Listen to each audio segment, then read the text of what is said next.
everyone, I'm Em. Welcome back to my channel, and welcome to my slightly belated April TBR.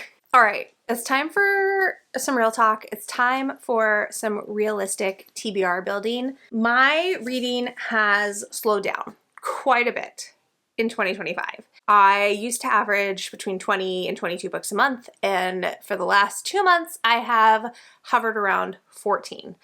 I am totally okay with being a slower reader. That is fine. I've actually been wanting to slow down my reading for a little over a year, and I wasn't quite sure how to go about it because I read when I want to read. It's my primary hobby. This is for fun, and so I didn't want to tell myself, no, you can't do the thing that makes you happy, when I wanted to do the thing that makes me happy. But I definitely felt like I was consuming at a faster pace than I was maybe totally comfortable with. And so somehow, organically, I have slowed down my reading. However, I have not adjusted my TBRs accordingly. So we are going to try to set me up for success for April and build a smaller TBR. That being said, I have a lot of, I'm looking for my little sticky note with my list on it. There it is. I do have a lot of projects in my head that I want to do. I'm also hoping that by having a smaller TBR, it'll make it easier to accomplish those vlog projects without overwhelming myself by having my TBR that I have picked out for these videos and then piling the project books on top of those, which is also what I have done in the past, and that would make sense based off my reading in the past. It just does not make sense now. I'm also a big mood reader, so I do TBRs because I like to have a game plan, and especially this year I've committed to so many book clubs and reading challenges. I need to do this. I need to do TBR at the beginning of every month just to keep in mind what I need to fulfill all those self-appointed obligations. But then I mood read on top of that. So I'm just trying to find some balance this month. We'll see how this goes. So we're gonna do the books for the reading challenges that I participate in, the book clubs that I'm in, and we'll go over the digital stuff I have checked out from the library already because then those will need to be addressed as well. And then we'll draw 2 books from the TBR jar as per usual.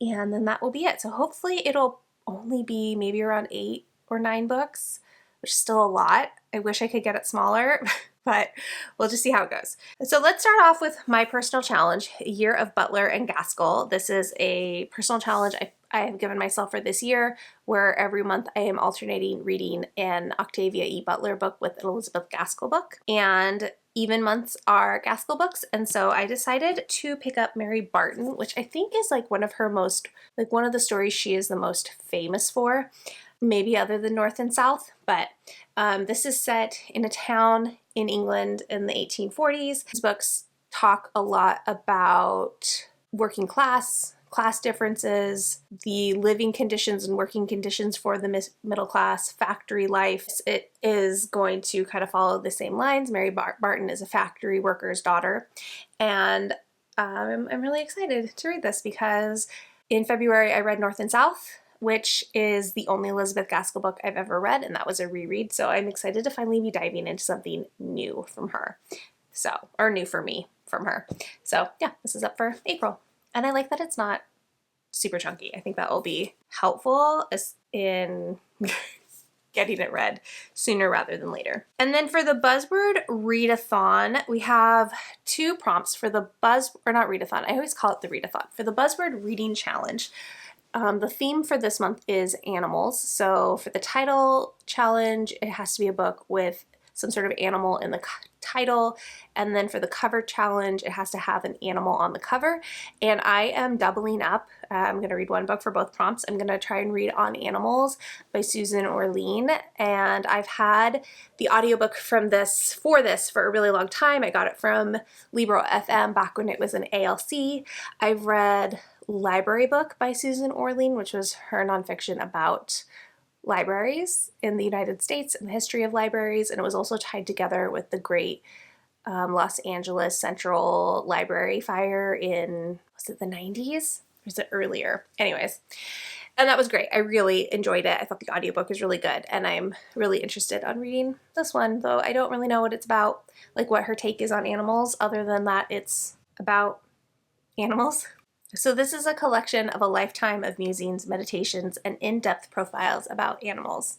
I think it'll be good. I love nonfiction, as you know by now if you've been here for a minute, and I really love nonfiction about our world, whether it's animal, nature, space, like anything that gives me more knowledge about the world, that this earth that we live on, I always really enjoy. So I think this will be a good time. I have a good track record with this author. I love a nonfiction audiobook. I think it'll be good. And then for the science fiction and fantasy book club that I'm a part of, we're reading a book in April that I said I was never going to read. I DNF'd it. I'd have had this copy for sale in on my Pango storefront for forever, and nobody's bought it yet, which I guess is working out well for me now because now I have a copy to read. But it is Some Desperate Glory by Emily Tesh. This is the Illumicrate special edition. And I DNF'd this because this is a sci-fi that is set in the far future, and our main character is like one of those really pretentious young adults, or not even pretentious, insufferable young adults who has totally bought into this really patriarchal, restrictive society, like, and gets unbrainwashed during the course of the book. So I know if I stick with it, I will be less annoyed by this main character, but when I first picked it up, I just was so annoyed by the main character. This also is a world where birth is enforced, and I really try to avoid science fiction stories where forced pregnancy, forced birth are a main plot point, because that's a big trigger for me, and I don't want to consume it in fiction. I will read nonfiction about it, but I don't want to consume fiction about it.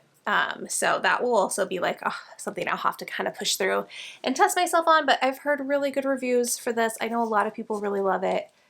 I'll probably be glad I read it by the time I'm done with it, but I just said I wasn't going to read it, and now here I am putting it on my TBR. For my in-person book club, which this is actually our March pick, but we don't meet until the first Saturday in April, so I probably won't read it until that first week of April, but it is Frozen River by Ariel Lahan. I'm kind of nervous about this. This is historical fiction, which I don't read just regular historical fiction hardly ever, and I think there's like essay involved in this plot.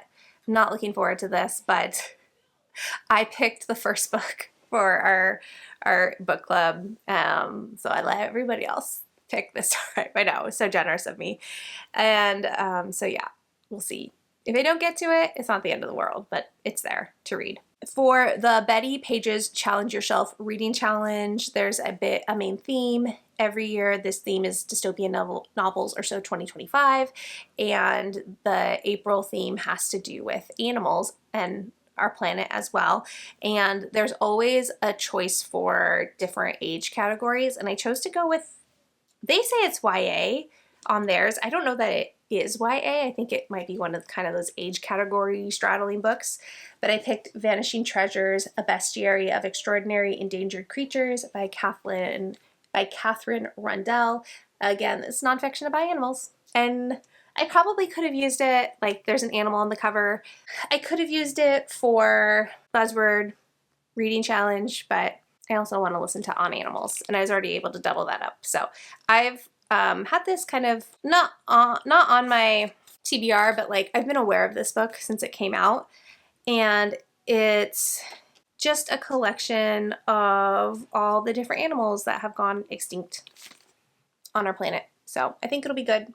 Sad, probably, because of like the cool animals that we've lost. But again, I have kind of had this on my radar, so I'm excited to read it. And then real quick, we'll just go through what I have checked out from the library right now. Not the physical books, but like the digital ones, because those are harder to renew.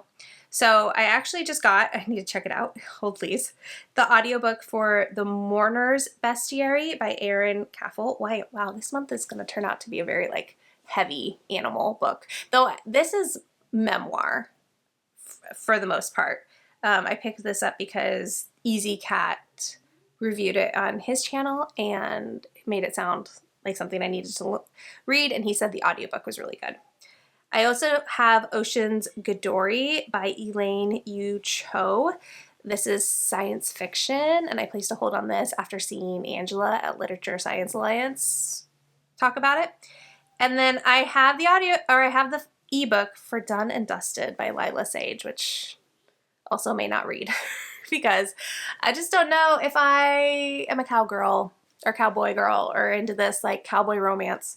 But I placed a hold on it. I've had it on hold for approximately 5 bajillion years because it's so popular. So if I don't get to it, I'm not going to be mad about it, but I have it if I want to try it out. All right, let's pull our 2 TBR books. Though, to be honest, I still have yet to read 1 TBR book from March. We'll see if I get done with it. Okay, we have The Magician of Tiger Castle. Do I know what that one is? Oh, yes, I do. Okay. All right, I didn't remember this one because this is a pretty new addition to my collection. I just picked up this ARC a couple weeks ago, but this is by Louis Sasher, I think, and he is the author of Sideways Stories from Wayside School series as well as Holes. I have not read Holes, but the Wayside Story series is so popular in my house for a time. We've read all 4 books, and this is his first adult book that he's ever published, and I'm really curious to like see what his writing is like in an adult space, if the tone is the same as Wayside Story. I can't imagine it would be because it's so silly, but I don't know. So it says this is a modern fantasy classic of forbidden love, a crumbling kingdom, and the unexpected magic all around us. So we'll see what I think of this. I'm real nervous, but also kind of excited. I hope I like it. I'm also not afraid of DNFing my TBR jar books. And then for our second book, we are going to do, oh no. Well, I guess we're going to do the one that jumped ship. That's a long one. Which one is it? Oh no, it's not long. Oh, the Honey Witch. Can you see it? It doesn't matter. I'll go get it. I'm so excited this one came up. I've wanted to read The Honey Witch for a long time. I think this was a Mother's Day present from my family last year, and it had just come out. And this is supposed to be sapphic, cozy romance. I think this is kind of along the same lines as, oh, what's it called? The Spell Shop, maybe? Like, I'm expecting similar vibes. I know this has gotten, I've seen this get kind of so-so reviews online, but Riley loved it. And my taste probably aligns most closely with Riley out of all the different booktubers whose content I watch. So the fact that she loved it makes me feel like I will also love it. So here's hoping, fingers crossed. All right, and that is my hopefully more reasonable TBR for April. Fingers crossed. Like I said, I have a lot of other like projects that I want to do. The mood reading is going real strong this year, and I've been struggling to complete my TBRs every month, but they're also, it's more of a suggestion, more of a vibe than an actual like you must read this, because again, those are all, I'm choosing to take on all of these projects, so if I don't do it, I'm the only one who's disappointed in myself. So yeah, we'll see how this goes.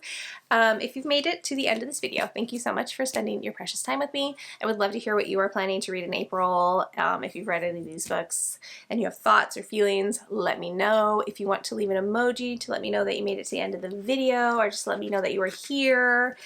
Let's do your favorite animal emoji, since we have so many animal books in this TBR. I did not even realize that until I sat down to talk about them. And like if you liked it, subscribe if you want to, and I'll talk to y'all in the next one. Bye!